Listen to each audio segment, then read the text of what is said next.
Crash en cours sur le marché crypto. Est-ce déjà la fin de l'altcoin season? Bonjour à toutes et à tous, j'espère que vous allez bien. Aujourd'hui, comme vous l'avez vu dans le titre, on se retrouve pour le nouvel épisode du portefeuille challenge du mois de décembre. Et pour le coup, avec cette petite correction des derniers jours, on va donc pouvoir bénéficier de prix bien plus avantageux sur les cryptos du moment. Et juste avant de rentrer dans le vif du sujet, on va présenter rapidement le concept pour ceux qui viennent de découvrir la chaîne. L'objectif est très simple, on construit un portefeuille épisode par épisode depuis le top qu'on a eu à peu près en mars 2024 pour montrer tout simplement que même en commençant à des périodes non optimisées, on peut construire un portefeuille qui performe. 3 règles importantes à suivre. 1. On rajoute 500 $ par mois. 2. Je n'effectue aucun mouvement en dehors de ces épisodes qui ont lieu une fois par mois. Et 3. On recharge uniquement sur une seule et même plateforme pour des soucis de simplicité et pour pouvoir suivre l'évolution du portefeuille bien plus facilement. Bon, je crois qu'on a tout dit. Avant d'acheter les cryptos, on va quand même faire un petit tour de marché pour voir où est-ce qu'on en est. Et si ce genre d'épisode vous plaît et vous ne voulez pas rater les prochains, n'oubliez pas de vous abonner. Allez, c'est parti, on se retrouve sur notre crypto bubble. On voit qu'en journalier et en semaine,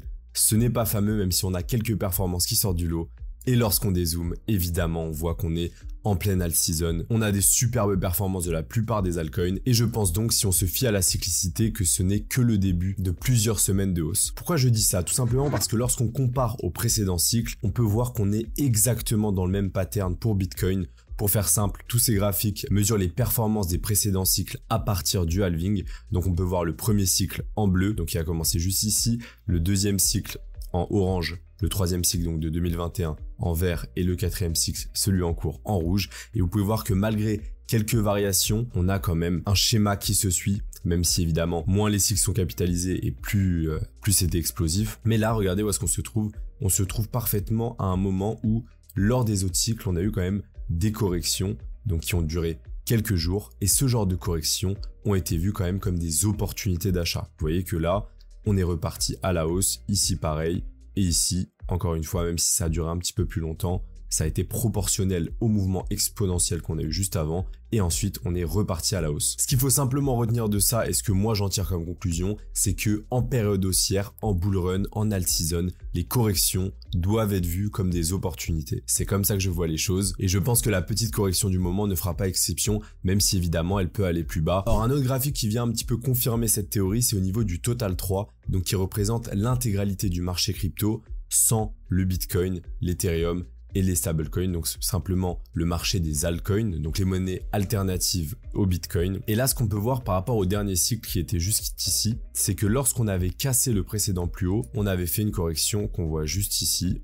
d'environ du haut vers le bas, voilà, d'environ 30%. Vous voyez qu'à ce moment-là, il y avait pas mal de panique et tout simplement, ça a été une période extrêmement intéressante pour recharger et après on a eu plus de 100% par la suite sur l'intégralité du marché. Et lorsqu'on voit où est-ce qu'on en est actuellement, on peut voir qu'on a eu exactement la même chose qui s'est produite. On a eu une cassure du plus haut juste ici et ensuite une correction à l'heure actuelle encore au moment où je tourne la vidéo d'environ une vingtaine de pourcents. Encore une fois, c'est assez confluent avec ce qu'on a vu précédemment et je pense donc que cette période est encore une fois un bon moment pour entrer sur le marché. Évidemment, on n'est pas sur une période aussi intéressante que précédemment lors du gros range ou encore mieux en 2022. Mais l'objectif n'est pas de voir d'où est-ce qu'on vient, mais plutôt où est-ce qu'on a le plus de probabilité d'aller. Et je pense que ça, vous l'aurez compris, c'est plutôt positif en tout cas à mes yeux. Et c'est parti, donc on va se retrouver sur notre plateforme pour acheter les cryptos que je trouve très intéressantes à l'heure actuelle. Et pour cela, encore une fois, on se retrouve sur la plateforme BingX. C'est celle que j'utilise pour faire le challenge parce que 1, elle nous donne accès à des cryptos faiblement capitalisés qui sont pas disponibles sur les gros échangeurs comme Binance, Coinbase, etc. 2, elle est plutôt simple d'utilisation, donc pour ceux qui commencent, je trouve qu'elle est assez optimisé. Et en 3, évidemment, l'un des critères les plus importants pour choisir un échangeur, les frais qui sont parmi les plus bas du marché. Donc pour moi, un gros atout principal de cette plateforme. Et en plus de tout ça, il y a 150 $ à gagner à l'inscription. Donc voilà, autant en profiter. Donc pour ceux qui cherchent une plateforme alternative ou qui n'en ont tout simplement pas encore, vous pouvez cliquer sur le lien en description. Vous avez des frais réduits et vous soutiendrez aussi un petit peu la chaîne et le travail qu'on fait ensemble. Et c'est parti, on va déjà voir où est-ce qu'on en est par rapport au challenge. Donc là, on est actuellement à environ 6000 $. On a mis donc 4500 $ au moment de la vidéo. Donc pour l'instant, ça reste une performance qui est plutôt satisfaisante. Mais évidemment, on va essayer de chercher bien plus haut sur les prochaines semaines. Donc notre grosses positions sont Tao et Kaspa. Là, j'ai rajouté 800 USDT pour l'épisode d'aujourd'hui, même si on va en utiliser que 500. Donc on va dire qu'on a plutôt 5500 à l'heure actuelle. Et on va recharger 3 cryptos. On va commencer simplement, je vais juste vous montrer rapidement. Pour acheter, on va en spot. N'utilisez pas de levier, surtout si vous commencez, parce que c'est le meilleur moyen de cramer son capital. Je sais ce que c'est, je suis aussi passé par là. On va en spot et là, hop, Donc on se retrouve sur une crypto, on tape juste la paire qu'on veut et là on va taper le Morpho dont je vous ai parlé lors de la dernière vidéo et qui a déjà bien performé depuis. Tout simplement on était à peu près à 1,2, on était là lors de la dernière vidéo. Et là ce qui est intéressant c'est que après l'explosion on n'a pas acheté parce qu'on n'achète pas lorsque tout monte, on achète lors de la correction. Donc là l'idéal ça aurait été de revenir ici, mais là je trouve qu'aux alentours des 2 $ ça reste extrêmement intéressant. Pourquoi? Morpho est une crypto de DeFi et elle fait partie de celles qui ont la plus grosse croissance en termes de TVL, donc Total Value Locked, c'est entre guillemets la valeur qui est bloquée dans le protocole. Qu'est-ce que ça veut dire simplement? C'est-à-dire que la crypto est de plus en plus utilisée, il y a de plus en plus d'utilisateurs et donc naturellement ça veut dire que le produit est intéressant et qui génère des frais. Donc les protocoles qui génèrent des frais, c'est comme des business, plus il y a de frais qui sont générés, plus ils peuvent améliorer la technologie et donc plus c'est intéressant. Et donc bien qu'elle ait été lancée très récemment, environ en fin novembre, je pense qu'elle pourrait très bien performer lors de ce cycle. L'objectif de la vidéo n'est pas de détailler chaque projet, si vous voulez une vidéo dédiée, n'hésitez pas à me faire savoir. Et pour le Morphos, tout simplement aujourd'hui on va rentrer 150 $, donc on met en USDT, on clique sur acheter, on va l'acheter au marché pour un souci de simplicité.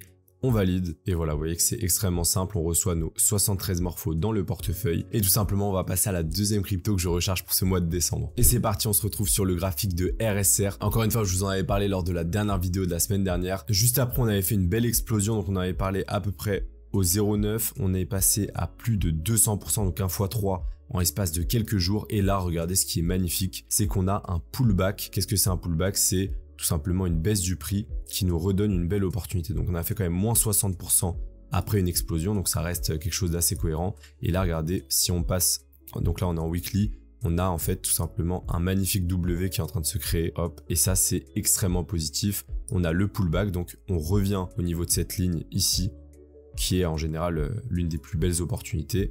Et ensuite, probablement, on a des chances d'aller bien plus haut à l'avenir. Donc je pense que là, c'est une entrée qui est magnifique sur le RSR aux alentours des 0,13, même si vous avez vu on l'achète un petit peu plus cher que lors de ma précédente vidéo. Mais encore une fois, l'objectif n'est pas de regarder où était le prix, mais où est-ce qu'il a le plus de probabilité d'aller. Et je pense que RSR peut vraiment bien performer lors de ce cycle. Pour vous dire aussi honnêtement, c'est la crypto sur laquelle, avec mon portefeuille principal, j'ai le plus rechargé hier, donc ces derniers jours tout simplement. Donc même si je suis positionné depuis un moment en crypto, lorsqu'on a ce genre de correction sur des bons projets, je recharge parce qu'évidemment je pense qu'on peut aller bien plus haut. Et c'est parti, on se retrouve sur BingX encore une fois, on tape le RSR et on achète 150 $ encore une fois.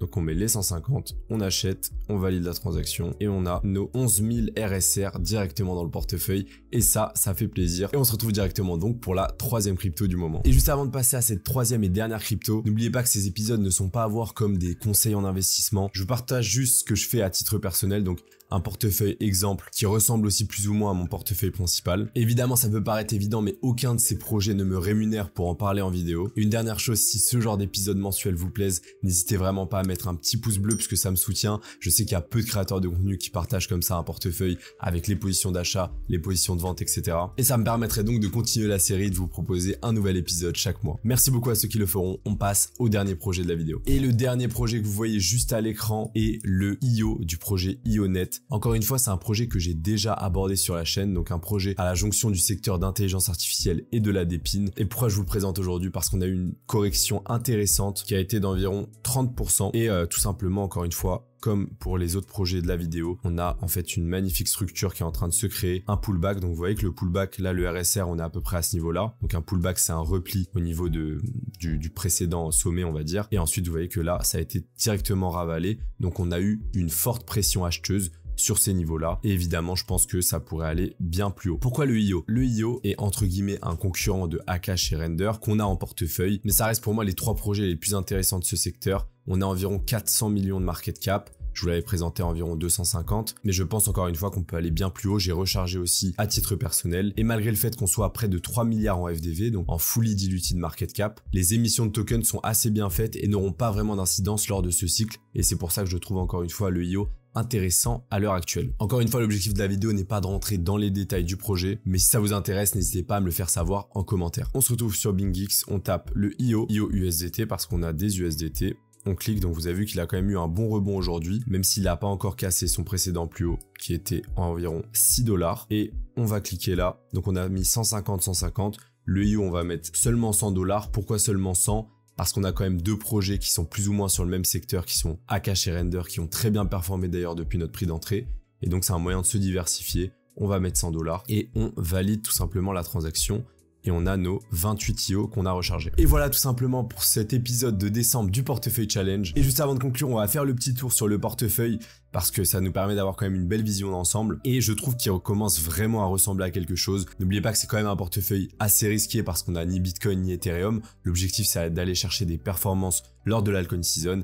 Et on commence à avoir quand même de belles lignes qui performent malgré la correction récente. Plus 80% sur Tao.